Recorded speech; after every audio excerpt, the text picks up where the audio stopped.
అతి తినొచ్చు, అతిగా తినకూడదు. ఉదయకాలం ఎండ మంచిదే, ఉదయకాలం ఎండలో ఉండడం మంచిదే. కానీ అదే ఎండ మధ్యాహ్నం ఉన్నాం అనుకో, వడదెబ్బ తగిలి పడతాం. తీపి మంచిదే, తీపి తినొచ్చు. కానీ అతిగా తింటే డయాబెటిక్ వస్తుంది. వేగం మంచిదే, కానీ అతి వేగం ప్రాణాన్ని తీస్తుంది. నమ్మొచ్చు, కానీ అతిగా నమ్మితే నిన్న మూసేస్తారు.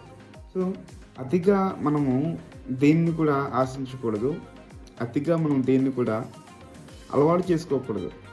అందరూ అంటారు కదా ఆల్కహాల్ ఆల్కహాల్ అని చెప్పి. ఆల్కహాలే కాదు, ఈయన కొంతమంది అంటారు వాళ్ళు తాగే టీ ఉంటుంది కదా, ఎర్లీ మార్నింగ్ టీ తాగుతారు వాళ్ళు ఎంతగా దానికి అడిక్ట్ అవుతారంటే, ఒక గంట లేట్ అవుతే ఆ ఎర్లీ మార్నింగ్ జరిగే ఆ 7ంటికి లేక 6:30కి తాగే టీ వాళ్ళకి గంట లేట్ అవుతే ఏమవుతుందంటే వాళ్ళకి ఇంకా పళ్ళు పీకేయడము, ఇంకా వాళ్ళు ఉండలేరు. వాళ్ళు టీ తాగేదాకా వాళ్ళు ఉండలేరు ఇంకా. సో మనం కూడా నమ్మొచ్చు, మనుషులు నమ్మొచ్చు, కానీ అతిగా నమ్మొద్దు. కొంతమందిని అతిగా ప్రేమించేస్తాం మనం. ఎంతగా ప్రేమిస్తామంటే నీ కళ్ళ ముందు వాడు నీకు హాని చేస్తున్నా గుర్తించలేనంత ప్రేమించేస్తాం. నీకు తెలుస్తుంది వాడు నేను మోసం చేస్తున్నాడని చెప్పి, అయితే నీ కళ్ళ ముందు దాన్ని మోసం చేస్తున్నా మనం వాడిని గ్రహించలేము, ఎందుకంటే అతిగా ప్రేమించడం వల్ల.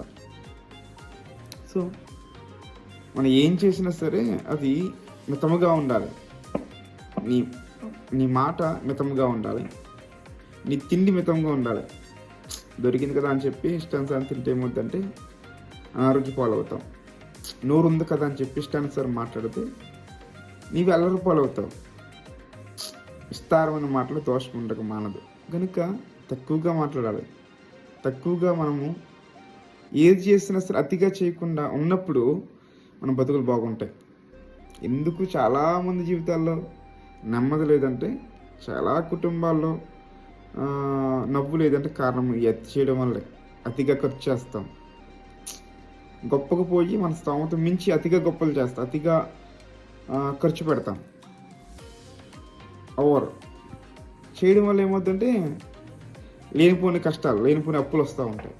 అప్పుడుదా బాగానే ఉంటావు. అతిగా చేయడం వల్ల ఏది కూడా లిమిట్గా చేద్దాం లైఫ్లో. దేన్ని కూడా అతిగా నమ్మొద్దు, అతిగా మాట్లాడవద్దు. కొద్దిగా మాట్లాడు, గౌరవాన్ని పెంచుకో. చూడండి, ఎక్కువగా మాట్లాడేవాడు ఎప్పుడు కూడా చులకనే అవుతాడు, తక్కువగా మాట్లాడేవాడు ఎప్పుడు కూడా గౌరవాన్ని పొందుకుంటాడు.